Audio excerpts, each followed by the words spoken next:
دیکھیے مسٹر سٹیبن، بات صرف اتنی ہے کہ میں گزشتہ کئی مہینوں سے آپ کے بدن پر یہی ایک سوٹ دیکھ رہا ہوں۔ کیا آپ کو احساس نہیں کہ یہ سوٹ کس قدر پرانا اور فرسودہ ہو چکا ہے؟ آپ جیسے امیر لوگوں کو ہمیشہ نئے اور جدید فیشن کے سوٹ زبطن کرنے چاہیے۔ یہ کیا بکواس شروع کر دی تم نے؟ سٹیبن چلایا، پھر اپنے سوٹ پر نظر ڈالتے ہوئے بولا، یہ سوٹ فی الحال ٹھیک ٹھاک ہے اور مجھے اس سے کوئی شکایت پیدا نہیں ہوئی، مگر سوال یہ ہے کہ تمہارا اس سے کیا واسطہ ہے؟ میں سوٹ پہنوں یا ننگا پھروں، تمہیں کیا تکلیف ہے؟ ارے نہیں مسٹر سٹیبن، آپ پہلے میری بات تو سن لیجئے۔ برونو گڑ گڑایا، بخدا آپ خوش ہو جائیں گے۔ میرے عرض کرنے کا مقصد یہ ہے کہ میں آپ کا سوٹ نصف ریٹ پر تیار کر دوں گا۔ بس آپ اتنا کریں کہ آپ اپنی پسند کا کپڑا مجھے لا دیں۔ ایسا شاندار سوٹ آپ کو سی کر دوں گا جو دیکھے گا اش اش کرے گا، اور اس سوٹ سے آپ کی شخصیت کو 4 چاند لگ جائیں گے۔ آئیے میں ایک چیز آپ کو دکھا دوں۔ وہ دکان کے باہر لگے ہوئے شیشے کے ایک شوکیس کی طرف گیا جس میں ایک انسانی ڈمی سوٹ پہنے کھڑی تھی۔ ڈمی ایک خوبصورت نوجوان کی تھی جس کا قد 6 فٹ کے لگ بھگ ہوگا۔ اس کے بال سیاہ اور آنکھوں کا رنگ نیلا تھا۔ چہرے پر مونچھیں بھی بڑی نفاست سے بنائی گئی تھی اور ہونٹوں پر دلفریب مسکراہٹ تھی۔ جو سوٹ ڈمی نوجوان کے بدن پر فٹ کیا گیا تھا وہ ٹویڈ کا تھا۔ سٹیون نے حقارت آمیز نظروں سے پہلے اس ڈمی اور پھر برونو کو دیکھا اور کہنے لگا، معلوم ہوتا ہے تم پاگل ہو چکے ہو، ادھر ادھر کی خرافات میں میرا وقت ضائع کرنا چاہتے ہو۔ مجھے ابھی 2-3 اور جگہوں پر رقمیں وصول کرنے جانا ہے، اس لیے جھٹ پٹ کرایہ نکالو۔ آپ نے دیکھا مسٹر سٹیبن، اس ڈبی نے جو سوٹ پہن رکھا ہے اس کی تراش خراش کیسی اعلیٰ درجے کی ہے۔ برونو نے سٹیون کی ناراضی نظر انداز کرتے ہوئے کہا، میں اس سے زیادہ بہتر اور عمدہ سوٹ آپ کے لیے تیار کر دوں گا، اور بالکل کم قیمت پر۔ آپ کو صرف 1 ماہ کا کرایہ چھوڑنا پڑے گا۔ سٹیبن نے نفی میں گردن ہلائی اور کچھ سخت الفاظ کہنے کا ارادہ کر ہی رہا تھا کہ برونو پہلے ہی بول پڑا، آپ کوئی سا کپڑا بھی پسند کر لیں، میں اپنا کمال دکھا سکتا ہوں، اور اگر فی الحال آپ کپڑا خریدنے کے موڈ میں نہیں تو یہ مسئلہ بھی میں حل کر دوں گا۔ میرے پاس اتفاق سے 1-2 سوٹوں کا کپڑا پڑا ہوا ہے، آپ یہ کپڑا پہلے ملاحظہ فرما لیں، جو نمونہ جی بھائے اس کا سوٹ سلوا لیں۔ مجھے سوٹ ووٹ نہیں سلوانا ہے، سٹیبن نے اپنا فیصلہ سنا دیا۔ مجھے کسی نئے یا پرانے سوٹ کی ضرورت ہی نہیں، اور تھوڑی دیر کے لیے فرض کر لو کہ مجھے سوٹ کی ضرورت بھی پڑے، تب بھی میں تم سے سلوانا پسند نہیں کروں گا۔ تم سے زیادہ ماہر فن درزی شہر میں پڑے ہوئے ہیں جو نہ صرف رعایتی نرخوں پر یہ سوٹ تیار کر دیں گے بلکہ مجھ سے اجرت بھی قسطوں میں لیں گے۔ بہرحال یہ بحث چھوڑو، کرایہ نکالو۔ برونو پر سکتے کا عالم طاری تھا۔ وہ وقفے سے پلکیں جھپکاتا، بے بسی سے منہ کھولتا اور پھر شانے اچکا کر خاموش ہو جاتا۔ آخر اس نے سٹیون کی شعلہ بار نگاہوں کی تاب نہ لاتے ہوئے کہنا شروع کیا، کاش آپ میری پیشکش قبول کرتے اور ایک نیا سوٹ سلوا لیتے، تاہم اس وقت میں کرایہ ادا نہیں کر سکتا، مجھے کچھ مہلت درکار ہے۔ اگر آپ کہیں گے تو میں اس مہلت کا سود بھی ادا کر دوں گا۔ سود کے ذکر پر سٹیون کی آنکھوں میں کسی قدر چمک نمودار ہوئی۔ اس نے نرم آواز میں کہا، تمہیں مزید کتنی مہلت درکار ہے اور سود کیا دو گے؟ میں 1 مہینہ مانگتا ہوں اور 1.5 کرایہ ادا کر دوں گا۔ سٹیون نے پھر انکار میں گردن ہلائی۔ یہ مہلت زیادہ ہے اور اس کے مقابلے میں سود کم ہے، رقم دگنی کرو تو میں غور کرنے کے لیے تیار ہوں۔ دگنی رقم؟ برونو بدحواس ہو گیا۔ یہ ظلم ہے مسٹر سٹیون، آپ خود غور فرمائیے۔ جو شخص کرایہ ہی یکمشت ادا کرنے کے قابل نہ ہو وہ دگنی رقم کا سود کہاں سے دے گا؟ میں آپ کا پرانا کرایہ دار ہوں، مجھ سے رعایت کیجیے۔ ٹھیک ہے، میں تمہیں صرف 2 ہفتے کی مہلت دے سکتا ہوں، سٹیون نے حکم سنایا، اور تم صرف 15 دن کا زائد کرایہ ادا کر دینا۔ یہ بھی زیادہ ہے جناب، برونو گڑ گڑایا۔ میں آپ کو صرف 1 ہفتے کا زائد کرایہ ادا کر سکوں گا۔ تب مہلت بھی 1 ہی ہفتے کی ملے گی۔ سٹیون کے لہجے میں صفاقی واپس آ گئی تھی۔ کیا دن ہے؟ پیر۔ میں اب ہفتے کے روز آؤں گا صبح کے وقت، کہیں تم اس خوشی میں نہ رہنا کہ میں ہفتے کی شام کو آؤں گا۔ بس یہ آخری مہلت ہے، اگر تم نے رقم ادا نہیں کی تو تم جانو گے۔ मगर हफ्ते की सुबह तक तो 7 दिन की मोहलत पूरी नहीं होती। ब्रूनो ने इस्तफसार किया। आपने आज का दिन भी इस मोहलत में शुमार कर लिया है। मैं कुछ नहीं जानता, स्टेबन ने जोर देकर कहा। हफ्ते की सुबह को याद रखना, मैं कुछ नहीं सुनूंगा। अगर हफ्ते तक रकम का इंतजाम तुम ना कर सको तो बेहतर है मेरे आने से पहले ही अपना सामान बांध लेना। अगर मैं इस तरह किरायादारों को मोहलतें देता रहूं तो बस चल चुका मेरा धंधा। ठीक है मिस्टर स्टेबन, मैं पूरी कोशिश करूंगा कि आपकी रकम अदा कर दूं। ब्रूनो ने मायूस होकर गहरी आह भरी। इस दौरान में स्टेबन दुकान के दरवाजे से बाहर जा चुका था। ब्रूनो उसके जाने के बाद भी देर तक अपनी जगह गुमसुम खड़ा रहा। फिर गैर शऊरी तौर पर अपने आप से बातें करता हुआ उसी कैबिन में वापस आया जहां थोड़ी देर पहले वो कपड़ों पर इस्त्री कर रहा था। अगर मैं हफ्ते की सुबह तक रकम का बंदोबस्त ना कर पाया तो ये बेरहम यहूदी मजीद मोहलत नहीं देगा और ऐन मुमकिन है अपने किराए के बदले मेरा ये सामान भी अपने कब्जे में कर ले। लेकिन सवाल तो ये है कि अगर रकम का बंदोबस्त ना हो सका तब मैं कहाँ जाऊँगा? क्या बाहर गली में रहूँगा?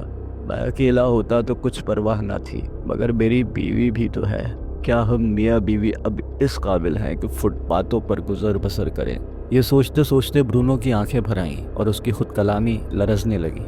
हाँ, ये हो सकता है कि मैं अपनी सिलाई मशीन बेच दूं। मशीन बेचने से यकीनन इतनी रकम तो मिल ही जाएगी जिससे स्टेबन का किराया अदा हो सके। लेकिन मशीन बेचने के बाद मैं क्या करूंगा? इस सवाल का जवाब ब्रूनो के पास नहीं था। सिलाई मशीन ही उसके रोजगार का वाहिद जरिया थी। इससे महरूम होने के बाद वो आसानी से नई मशीन भी नहीं खरीद सकता था। बिलाशुबा बाज इदारे ऐसी चीजें किस्तों पर फराहम कर देते थे, मगर वो ये किस्तें कहाँ से अदा करेगा जबकि उसका कोई मुस्तकिल जरिया आमदनी ही नहीं था। सख्त मुस्तरिब और बेचैन होकर वो केबिन से बाहर निकला और शोकेस के करीब जा खड़ा हुआ। गैर इरादी तौर पर उसकी निगाहें ट्वेड का बोसीदा सूट पहने हुए इंसानी डमी पर मरकूज हो गई। ब्रूनो आप दीवानों की तरह हंसा और डमी से मुखातिब होकर बोला, यार तुम मेरे बहुत पुराने साथी हो। देख रहे हो कि इन दिनों मैं मुसीबत में गिरफ्तार हूँ। क्या पुरानी दोस्ती का यही शेवा है कि तुम मेरे लिए कुछ ना करो? गुज़िश्ता तमाम बरसों में मैंने तुम्हारी हिफाजत और देखभाल पूरी जिम्मेदारी से की है। मैंने तुम्हारे रहने के लिए ये आरामदा और खूबसूरत शोकेस बनाया। इन खिदमात के एवज़ मैंने कभी तुमसे कुछ तलब नहीं किया, मगर अब वक्त आ गया है कि मेरी मदद करो। जाओ, इस शोकेस से बाहर निकलो और मेरे लिए इतनी रकम का इंतज़ाम करके लाओ जिससे मैं उस मक्कार सूदखोर यहूदी का कभी ना भरने वाला दोज़ख भर सकूं। देखो, मैं कोई उज़्र या बहाना नहीं सुनूंगा, तुम्हें मेरा ये काम करना ही पड़ेगा। ये कहते कहते वो एकदम रो पड़ा। आंसुओं के कतरे उसकी आंखों से ढलके और रुखसारों पर से होते हुए जमीन पर गिर के जज्ब हो गए। फिर वो भर्राई हुई आवाज में बोला, मैं जानता हूँ बुरे वक्त का कोई साथी या दोस्त नहीं होता। तुम एक बेजान चीज हो। तुम भला मेरी क्या मदद करोगे? मैं तो अपनी आप मदद नहीं कर सका। उसने जेब से मैला सा रुमाल निकाला और अपने आंसू पोंछे। यकायक दुकान के अंदर से एक आवाज़ उठी, ब्रूनो, मेरे प्यारे शौहर, कहाँ हो तुम? ब्रूनो ने जल्दी से अपना चेहरा हशाश बशाश बनाने की कोशिश की। एक बार फिर रुमाल से मुंह पोंछा। दरअसल वो अपने गम में अपनी बीवी को खामखा शरीक करके उसे दुख पहुंचाना नहीं चाहता था। ब्रूनो को डोर्स से बहुत मोहब्बत थी। उसका बस चलता तो वो डोर्स के लिए ज़माने भर की खुशियां खरीद लाता। इससे बेशतर कि ब्रूनो शोकेस से हटकर दुकान में जाए, डोर्स खुद ही उधर आ गई। डोर्स को देखते ही बेख्तियार ब्रूनो की आंखों में फिर आंसू मचलने लगे, लेकिन हिम्मत करके वो आंसू पी गया। डोर्स इस उम्र में भी खासी हसीन और जमील और पुरकशिश औरत थी, लेकिन ब्रूनो जानता था कि बहुत जल्द उसका यह हुस्न मान पड़ जाएगा और वो वक्त से पहले बूढ़ी हो जाएगी। बाहर खड़े क्या कर रहे थे? डोर्स ने पूछा। थोड़ी देर पहले मैंने तुम्हें किसी शख्स से बात करते सुना था। हाँ, मैं इससे बात कर रहा था। ब्रूनो ने डमी की तरफ इशारा किया, मगर ये ऐसा बेहिस है कि किसी बात का जवाब ही नहीं देता। तुम जानती हो डोर्स, मैंने इसके लिए कितनी तवज्जो और मेहनत से काम किया था। मैंने इसके लिए ना सिर्फ ये आरामदा शोकेस बनवाया, बल्कि इसे ट्वेड का बेहतरीन सूट भी खुद सीकर पहनाया, और अब ये कमीना मेरी नहीं सुनता। मैं इतनी देर से मगजमारी करता रहा हूँ, क्या मजाल जो पलट कर जवाब भी दिया हो। डोर्स ने तशवीश अंगेज नज़रों से ब्रूनो को देखा, फिर हंसकर बोली, भला बेजान डमियाँ भी जवाब दिया करती हैं। आओ, खाना तैयार है। मुझे बिल्कुल भूख नहीं है डोर्स, तुम खा लो, ब्रूनो ने कहा। डोर्स को मजीद तशवीश हुई। मुस्कुराहट उसके लबों से गायब हो गई। क्या बात है, तुम बेहद परेशान नजर आते हो, उसने पूछा। बताओ क्या मामला है? अरे कुछ नहीं, ब्रूनो ने ज़बरदस्ती हंसते हुए जवाब दिया। कोई ख़ास बात नहीं। अभी थोड़ी देर पहले दुकान का मालिक किराया वसूल करने आया था। जाहिर है मेरे पास उसे देने के लिए कुछ नहीं था। वो नाराज़ होने लगा। आखिर बड़ी मुश्किल से 1 हफ्ते की मोहलत उससे ले सका हूँ, बल्कि सही तो ये है कि पूरा 1 हफ्ता भी नहीं। वो शनिचर के रोज़ सुबह आएगा और अगर मैंने 1 हफ्ते के सूद समेत 2 माह का किराया अदा ना किया तो फिर क्या होगा? दोस्त ने घबरा कर कहा। हालांकि हम हमेशा उसे वक्त पर किराया देते रहे हैं। वो सब कुछ भूल गया है, ब्रूनो ने कहा। मैं नहीं जानता वो हमारे साथ क्या सलूक करेगा। हो सकता है सामान उठाकर फेंक दे। बहरहाल वो मालिक है। दफतन दुकान की बैरूनी दरवाजे पर लगी हुई घंटी बजी। ब्रूनो और डॉर्स ने चौंक कर दरवाजे की तरफ देखा। एक तवील कामत शख्स खुले दरवाजे में खड़ा था। ब्रूनो और डॉर्स को देखकर वो बावकार अंदाज में चलता हुआ काउंटर की जानिब आया। उन्होंने देखा कि अजनबी निहायत वजीह आदमी है और उसने खासे कीमती कपड़े पहन रखे हैं। उसके दाएं हाथ में एक भारी चर्मी थैला है जिसे उसने आहिस्ता से काउंटर पर रख दिया। फरमाइए जनाब, क्या हुक्म है? ब्रूनो ने मुअद्दबाना तौर पर उसके आगे गर्दन खम करते हुए पूछा। मैं आपकी क्या खिदमत कर सकता हूँ? माफ़ कीजिए, क्या आप ही इस दुकान के प्रोप्राइटर हैं? अजनबी ने शाइस्ता आवाज़ में पूछा। जी, मैं ही हूँ जनाबे वाला। ब्रूनो ने इंकिसारी का मुजाहरा किया। अजनबी ने सवालिया नज़रों से डोर्स को देखा। ब्रूनो उसकी निगाहों का मफहूम समझकर जल्दी से बोल पड़ा। ये डोर्स है जनाब, मेरी बीवी, और मुझे ब्रूनो कहते हैं। अजनबी ने डोर्स के सामने हल्की सी गर्दन झुकाई और मुस्कुराया। मेरा नाम स्मिथ है। जी मिस्टर स्मिथ, इरशाद फरमाइए, कैसे तशरीफ़ लाना हुआ? ब्रूनो दिल ही दिल में खुश हो रहा था कि खुदा ने उसकी सुन ली और अच्छा तगड़ा गाहक भेजा। देखिए, अभी बताता हूँ। स्मिथ ने डोर्स की तरफ मानीखेज नज़रों से देखकर ब्रूनो को देखा। ब्रूनो समझ गया कि मिस्टर स्मिथ कोई ऐसी बात कहने की ख्वाहिशमंद है जो डोर्स के सामने नहीं की जा सकती। चुनांचा उसने डोर्स से कहा, तुम घर में चलो, खाना लगाओ, मैं थोड़ी देर में आता हूँ। और डोर्स भी समझ गई कि ब्रूनो उसे घर में क्यों भेज रहा है। उसने गोया अपने शौहर की बात सुनी ही नहीं और वहीं खड़ी रही।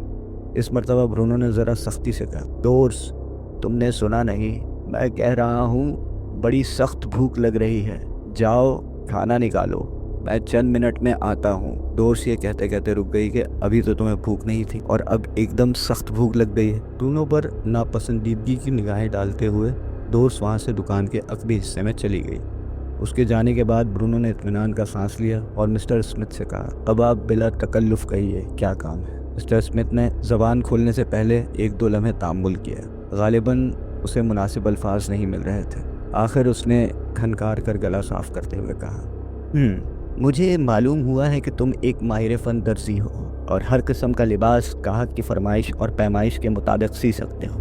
क्या यह बात दुरुस्त है? कतई दुरुस्त है मिस्टर स्मिथ, ब्रूनो ने दोनों हाथ मलते हुए जवाब दिया। फरमाइए, आप क्या सिलवाना चाहते हैं? सिर्फ एक सूट, मगर उसके लिए कपड़ा भी मैं खुद फराहम करूँगा। बहुत खुशी की बात है जनाब, ब्रूनो ने जोश से कहा।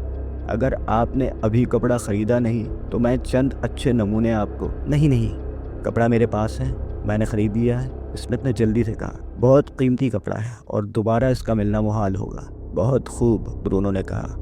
आप कपड़ा अपने साथ लाए हैं? मिस्टर स्मिथ ने काउंटर पर रखे हुए अपने स्याह चर्मी थैले की तरफ हाथ बढ़ाया और ये देखकर ब्रूनो शशदर रह गया कि स्मिथ के दाएं हाथ की तीसरी उंगली में हीरे की बेशकीमत अंगूठी जगमगा रही है। इसका मतलब ये था कि मिस्टर स्मिथ बेहद दौलतमंद आदमी है। थैला खोलने के बाद स्मिथ ने स्याह रंग का एक इंतहाई चमकदार कपड़ा निकाला जिस पर अजीब व गरीब नक्शो निगार सितारों से बनाए गए थे। ये सितारे भी झिलमिल कर रहे थे। दोनों ने महसूस किया कपड़ा वाकई उम्दा और कीमती है। वो मिस्टर स्मिथ की शख्सियत, उसके लिबास, अंदाज़े गुफ्तगू, हीरे की अंगूठी और इस लाजवाब कपड़े से इस कदर मरूब हो चुका था कि उसके मुंह से बात ही नहीं निकलती थी। कैसा कपड़ा है ये? स्मिथ ने पूछा और ब्रूनो ने डरते डरते कपड़े को छू कर देखा। कपड़ा रेशम की मानंद मुलायम और हमवार था, लेकिन ब्रूनो ने महसूस किया कि रेशम का बना हुआ नहीं है बल्कि किसी नामालूम रेशे से तैयार किया गया। कपड़े में अजीब सी बरकी रौ दौड़ रही थी। मैंने इससे पहले ऐसा शानदार कपड़ा नहीं देखा, दोनों ने आहिस्ता से कहा। इसमें तो बरकी रौ सी दौड़ रही है। आहा, तुमने बरकी रौ महसूस की? स्मिथ ने खुश होकर पूछा। उसकी वजह यह है कि फ़ज़ा में इस वक्त खुश्की है और खुश्की के बाद ही बरकी रौ पैदा हो रही है। ब्रूनो की अक्ल में यह मुअम्मा ना आया कि फ़ज़ा की खुश्की से कपड़े की बरकी रौ का क्या ताल्लुक है। ताहम उसने जिरह नहीं की। वो अपनी तरफ से कोई ऐसी बात नहीं करना चाहता था जिससे मिस्टर स्मिथ के खफा या नाराज़ होने का खदशा पैदा हो। ब्रूनो को इस गाहक से बड़ी उम्मीद थी कि वो सूट सिलवाने का भारी मुआवजा देगा। ये कपड़ा मैंने ज़र कसीर खर्च करके ख़ास तौर पर तैयार कराया है, स्मिथ ने कहा, और इसे तराशने और सीने में भी तुम्हें बेहद एहतियात से काम लेना होगा। आप फिक्र न कीजिए जनाब, मैं कोई कोताही नहीं करूँगा, ब्रूनो ने कहा। किसी किस्म की शिकायत आपको ना होगी। हाँ, मैं ये जानता हूँ। स्मिथ ने कहा। कपड़ा अगर एक बार खराब हो गया तो दोबारा तैयार करना मुश्किल है। मैं समझता हूँ जनाब, खूब समझता हूँ। ब्रूनो के सब्र का पैमाना छलक गया। अब आप मेहरबानी करके अपना कोट उतारिए ताकि मैं आपका नाप ले सकूं। स्मिथ ने हाथ ऊपर उठाकर ब्रूनो को रोका और कहा, मैं अपना सूट सिलवाना नहीं चाहता, तुम्हें मेरे बेटे के नाप का सूट सीना होगा। ब्रूनो हैरत से स्मिथ की सूरत तकने लगा। मेरा ख्याल था कि आप अपना सूट सिलवाएंगे। बहरहाल जैसा आप हुक्म दें, मैं आपके बेटे का सूट सी दूंगा। वो कब तक अपना नाप दे सकेंगे और सूट कब तक सिलकर तैयार हो जाना चाहिए? वो अपना नाप देने के लिए यहाँ नहीं आ सकेगा, स्मिथ ने संजीदगी से कहा। तुम्हें महज अंदाजे से सूट सीना होगा। ब्रूनो की हैरत अब इंतहा को पहुंच रही थी। उसने मुंह खोलकर और आंखें निकाल कर कहा, बगैर नाप के मैं सूट क्यों कर सी सकता हूँ जनाबे वाला? और फिर आप फरमाते हैं कि कपड़ा भी बेहद कीमती है, अगर एक बार ज़ाया हो गया तो दूसरा तैयार होना मुहाल है। इस सूरत में ये मसला भी हल कर चुका हूँ। स्मिथ ने जेब से तय किया हुआ एक कागज़ निकालते हुए कहा। उसने कागज़ की तह खोलकर उसे काउंटर पर फैला दिया। ब्रूनो ने देखा कि उस कागज़ पर अजीब अजीब शक्लें बनी हुई हैं।